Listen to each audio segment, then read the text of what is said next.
வங்கி தேர்வு படிக்கும் மாணவ அனைவருக்கும் வணக்கம். நம்ம இந்த ப்ரீவியஸ் இயர் கொஷின் அதை நம்ம பார்த்துட்ருக்கோம். இந்த மெயின்ஸ் எக்ஸாமுக்காண்டி பேங்க் எக்ஸாம் எழுதும்போது, மெயின்ஸ் எக்ஸாம் எழுதும்போது மேக்ஸ், ரீசனிங், இங்கிலீஷ் எல்லாருமே ஈக்குவலாக இருப்பீங்க. இந்த கரண்ட் அஃபேர்ஸ் தான் ஒருத்தருக்கு ட்ராபேக்காக இருக்கும். அதுக்காண்டி இந்த ப்ரீவியஸ் இயர் கொஷினில் பார்த்துட்ருக்கோம். அதில் தீம் என்னென்னு பார்க்கணும். அதில் நம்ம இன்றைக்கி இப்போ என்ன பார்க்க போகிறோம்னா, ரெப்கோ பேங்க் இருக்குது பார்த்தீங்களா. இப்போ ரீசனில் நடந்த ரெப்கோ பேங்கில் கேட்ட ஒரு 40 கொஷின் கிடச்சிது. அந்த 40 கொஷின் வச்சு பார்க்கலாம். அப்போ 40 கொஸ்டினில் என்னெல்லாம் கேட்டிருக்காங்க, சட்கோசியா டைகர் ரிசர்வ் எங்கே லொக்கேட் ஆகிருக்குன்னு கேட்டிருக்கான். சட்கோசியா டைகர் ரிசர்வ் ஒடிசாவில் லொக்கேட் ஆகிருக்கு. மொத்தம் இந்தியாவை பொறுத்த வரைக்கும் 58 டைகர் ரிசர்வ் இருக்குது. அதில் மேக்ஸிமம் எங்கே இருக்குன்னா 9 இது மத்திய பிரதேசில் தான் இருக்குது. இதையே இது கொஸ்டினாக கேட்காங்க கேட்டிங்கன்னா, இந்த சட்கோசியா டைகர் ரிசர்வ் பண்ணும்போது அங்கே ஏற்கனவே இருக்கக்கூடிய மக்களை என்ன சொல்லுவாங்கன்னா ரீலொக்கேட் பண்ண சொல்லுவாங்க. அப்போ ஹியூமன் ரைட்ஸ் வயலேட் ஆகுதுன்னு சொல்லி ஒரு இன்வெஸ்டிகேஷன் போச்சு. அதனால் இந்த கொஸ்டினை நம்ம கேட்டிருக்கான். Next total number of payment bank. அப்போ பேமெண்ட் பேங்க்னா அதனுடைய நெட்ஒர்த் 100 கோடி ரூபா இருக்கணும். ஸ்மால் பேங்க்னா நெட்ஒர்த் 200 கோடி இருக்கணும். கமர்ஷியல் பேங்க்னா நெட்ஒர்த் என்ன இருக்குன்னா 500 கோடி இருக்கணும். ஏன்னா இதில் total number of payment bank இந்தியாவில் எத்தனை இருக்குன்னா 6 பேங்க் இருக்குது. அதான் கேட்டிருக்கான். என்னெல்லாம் இருக்குது அப்படின்னு பார்த்தீங்கன்னா, ஏர்டெல், ஃபினோ, இந்தியா போஸ்ட்டு, ஏன்னா ஜியோ, என்எஸ்டிஎல், பேடிஎம். இது ஒரு கொஸ்டினாக கேட்டிருக்கான். இது பின்னாடியும் கேட்டிருக்கான். சிம்பிளாக தான் இருக்குது. Bank of Baroda. இப்போ நமக்கு நேஷனலிஸ்ட் பேங்க் 12 பேங்க் இருக்குன்னா அதை வச்சு கேட்குறான். பரோடா வச்சு நீங்கள் போட்டலாம். குஜராத். பரோடாங்கிறது எங்கே இருக்குது? குஜராத். அடுத்து பார்த்தீங்கன்னா கரண்ட் அஃபேர்ஸில் கேட்குறான். Executive director of the RBI Sonali Sengupta. இது ஈஸியாக தான் இருக்குது. இது ரொம்ப சிம்பிளாக கேட்டிருக்காங்க.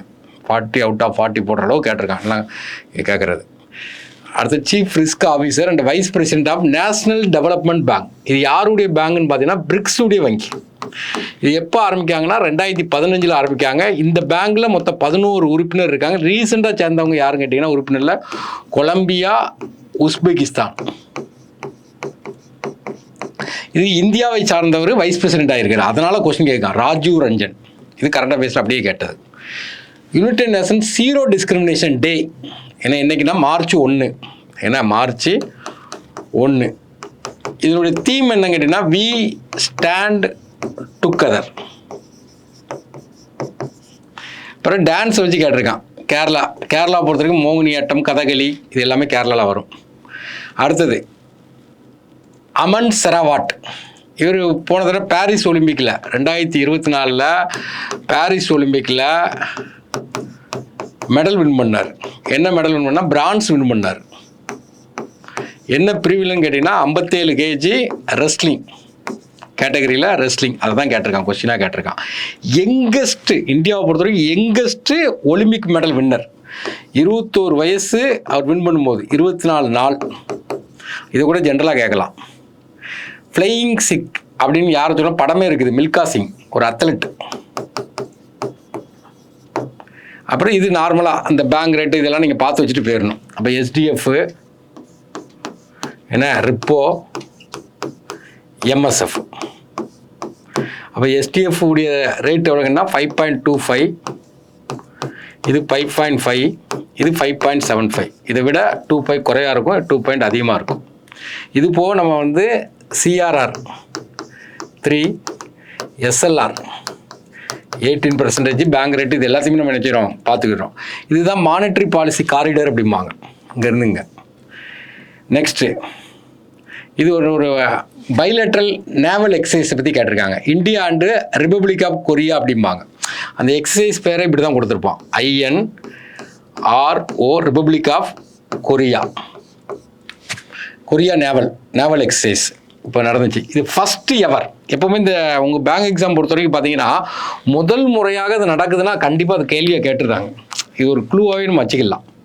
இது எங்கே வச்சு நடக்குது? சவுத் கொரியாவில் பூஷாரில் வச்சு நடக்குது. அதில் இந்தியா சார்பாக எந்த நேவல் ஷிப் கலந்துக்கிட்டதுன்னா INS சகயாத்ரிங்கிறது மேற்கு தொடர்ச்சி மலையில் ஹையஸ்ட் பீக்காக சொல்லுவாங்க. Next the maximum repayment deadline for home loan from the urban cooperative bank how many இயர்ஸ்ன்னு கேட்காங்க. 20 years. அடுத்தது master card partner with whom to expand cross border payment. இந்த கிராஸ் பார்டர் பேமெண்ட்டுக்கு இந்த மாஸ்டர் கார்டு வந்து யார்கிட்ட பார்ட்னர் போட்டிருக்காங்கன்னா இன்ஃபாசிஸில் பார்ட்னர் போட்டிருக்காங்க. டோட்டல் ராம்சார் சைட் நம்ம யாருக்குமே பார்த்துட்டு இருப்போம். 94 கடைசியாக சேர்ந்தது பார்த்தீங்கன்னா கோகாபில். கடைசியாக 3 உண்டு, 93, 94, 92. இது எல்லாமே பீகார் தான். கோகுல் ரிசர்வாயர் பீகார் தான். உதய்பூர் லேக் பீகார் தான். அடுத்தது அதிக ராம்சார் தமிழ்நாட்டில் இருக்குது. First woman of Indian origin to go to space இது ஸ்டாட்டிக் ஜிகே. கல்பனா சாவ்லா 2002 போவாங்க. ரிட்டர்ன் வரும்போது அவங்க இறந்துருவாங்க. ஏன்னா அதுக்கப்புறம் பார்த்தீங்கன்னா சுனிதா வில்லியம்ஸ் போவாங்க. இவங்களும் இறங்கும்போது ப்ராப்ளத்தை ஃபேஸ் பண்ணி தான் வருவாங்க. சுனிதா வில்லியம்ஸ் இது வந்து ஃபஸ்ட்டு உமன். இதே ஃபஸ்ட்டு மென்னு கேட்காங்கன்னு வச்சுக்கிடுங்களேன். ராகேஷ் சர்மா விண்வெளிக்கு சென்ற முதல் வீரர் ராகேஷ் சர்மா 1984 போவார். இப்போ ரீசெண்டாக ஒருத்தர் போனார் இன்டர்நேஷ்னல் ஸ்பேஸ் ஸ்டேஷனுக்கு, ஐஎஸ்எஸ்க்கு போன ஃபஸ்ட்டு இந்தியன். ஏன்னா அவர் யார், நம்ம சுபான்சு சுக்லா ஆக்சியம் 4 போனார். இதெல்லாம் கேட்கலாம். நெக்ஸ்ட்டு இந்த minimum net worth requirement for a நான் பேங்க் பாரத் பில் பேமெண்ட். இந்த பாரத் பில் பேமெண்ட்னா இந்த எலக்ட்ரிக் பில் கட்டுறது, கரண்ட் பில் கட்டுறது, அப்புறம் இந்த இது கேஸ் பில் கட்டுறது, சின்ன சின்ன பேமெண்ட் கொடுவாங்களா, அதன் மினிமம் நெட்வொர்த் எவ்வளோன்னா 25 கோடி. நெக்ஸ்ட்டு ஒரு பிளானட்டை கொடுத்து ஒரு கொஸ்டின் கேட்டிருக்காங்க. பிறகு National Highway Authority of India Limited implemented country first comprehensive MLFF multi lane free flow toll. இப்போ வந்து நம்ம டோல்கேட்டு போகும்போது கேட் ஒரு சின்ன ஒரு இது மாதிரி கம்பு மாதிரி வந்து உழுவும், அதை எடுப்பாங்க. அது இல்லாமையே போகிறது தான் இது ஃப்ரீ ஃப்ளோ. இதே மாதிரி ஒன்று கேட்குறாங்க, ஒரு அப்ரிவேஷன் கொடுத்துட்டு அதில் ஒரு லெட்டர் மட்டும் கேட்காங்க. Multi lane, L for lane. One of the as union defence minister கேட்டிருக்காங்க.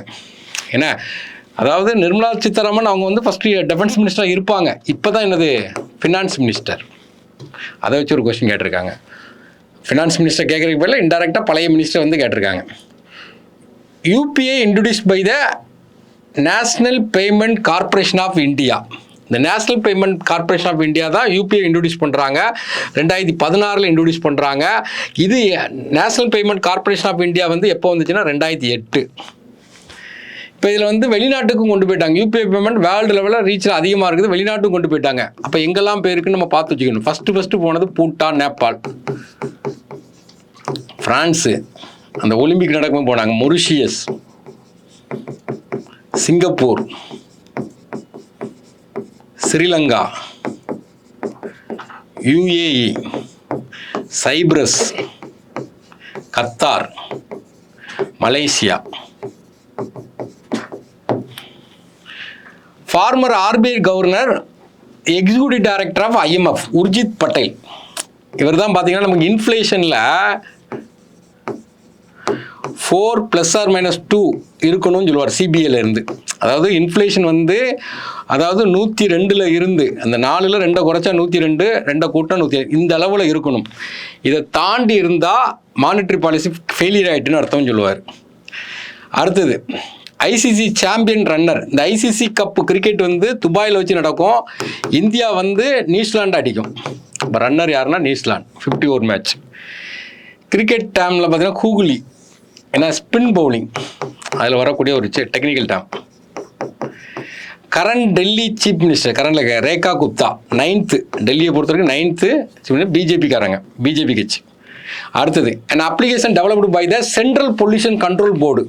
சமீர்னு ஒரு அப்ளிகேஷன் டெவலப் பண்ணியிருக்காங்க. இது எதுக்குன்னா ஏர் குவாலிட்டி மெஷர் பண்ணுறதுக்கு.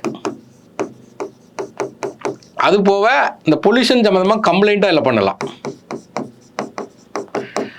Amul has recently enter into the tripartite memorandum of understanding கொடுக்காங்க. அந்த இது எதுக்குன்னு கேட்டிங்கன்னா, அமுல்ங்கிறது ப்ரொமோட் ஆர்கானிக் ஃபார்மிங். அப்போ வந்து யார் கூடலாம் போடுறாங்கன்னா, அமுல் கூட IOB வருது. அது போக 3 பேர் ரிச் ப்ளஸ் 3 பேர் சேர்ந்து ஆரம்பிக்காங்க ஆர்கானிக் ஃபார்மிங்கை ப்ரொமோட் பண்ணுறேன். அடுத்தது 2025 யூஎன் பாப்புலேஷன் அவார்டு. ஏன்னா 2025 UN population award Indian women's right activities Varsha Deshpande, மகாராஷ்டிராக்காரங்க, பெண்களுக்காண்டி இப்போ உரிமைகளுக்காண்டி போராடுற ஆள், அவங்களுக்கு கொடுத்துருப்பாங்க. மதுபானி பெயிண்டிங் ரிலேட்டட் டு, இந்த மதுபானி பெயிண்டிங் இது பீகாருக்கு ஃபேமஸ். அப்போ மதுபானி பெயிண்டிங் என்னென்னா, நம்மளோட பிரைம் மினிஸ்டர் இருந்தால் அர்ஜென்டினா போவார். அப்போது நம்ம இந்த மதுபானி பெயிண்டிங்கை வந்து ப்ரெசென்ட் பண்ணுவார். ஏன்னா மதுபானி பெயிண்டிங். அடுத்தது BCCI president Mithun Manhas. Best consumer bank State Bank of India. அடுத்தது இது யாருக்குன்னா ரிப்பீட் கொஸ்டின். இந்த ப்ளூ பிளாக் ப்ரோக்ராம், ஏன்னா இந்த பொல்யூஷன் ஃப்ரீ பீச்சஸை வந்து சர்டிஃபிகேட் கொடுப்பாங்க. ஏன்னா இது வந்து யார் கொடுக்கான்னு கேட்காங்க. ஃபவுண்டேஷன் ஆஃப் என்விரான்மெண்டல் எஜுகேஷன் FEEம்பாங்க. இந்தியாவில் பொறுத்த வரைக்கும் இது வரைக்கும் 18 பேர் கொடுத்து. இப்போ ரீசெண்டாக பார்த்தீங்கன்னா மகாராஷ்டிராவில் ஒரு 5 பீச்சுக்கு கொடுத்துருக்காங்க, அது கேட்கலாம். அடுத்தது விச் ஸ்டேட் டிவைடு, ஸ்டேட்னா சலசந்தி அப்படிம்பாங்க, ஜலம், ஜலத்தை 2 நீர் இணைப்பை கனெக்ட் பண்ணுறது. ஆக்சுவலாக இது பார்த்தீங்கன்னா பே ஆஃப் பெங்காலையும் இந்தியன் ஓஷனையும் கனெக்ட் பண்ணும். அப்போ ஆட்டோமேட்டிக்காக 2க்கு நடுவில் இப்போ இந்தியா எப்படி இருக்குன்னா, இதுதான் ஸ்ரீலங்கா. இப்போ இதை தான் இந்த இடத்துல தான் என்ன சொல்லுவாங்கன்னா, அந்த ஸ்டேட்டை தான் என்னென்னா பாக் ஸ்டேட் அப்படிம்பாங்க. அதுதான் கொஸ்டின் கேட்காங்க, India and Sri Lanka. The parameters for the SDG sustainable development index 17 goal இருக்குது. இதுலேருந்து ஒரு கொஸ்டின் கேட்குறான், இதுக்கு ஒரு ஷார்ட்கட் போடுவோம். இப்போ இதில் வந்து இந்தியாவுடைய ரேங்க் என்னென்னா 99th. முதல் முறையாக ட்ரிபிள் டிஜிட்லேருந்து டபுள் டிஜிட்டுக்கு வந்திருக்காங்க. கேட்கலாம் உங்களுக்கு கூட. ஃபஸ்ட்டு யாருன்னா பின்லாண்டு, செகண்டு ஸ்வீடன், 10 மார்க்கு அவங்க வருவாங்க.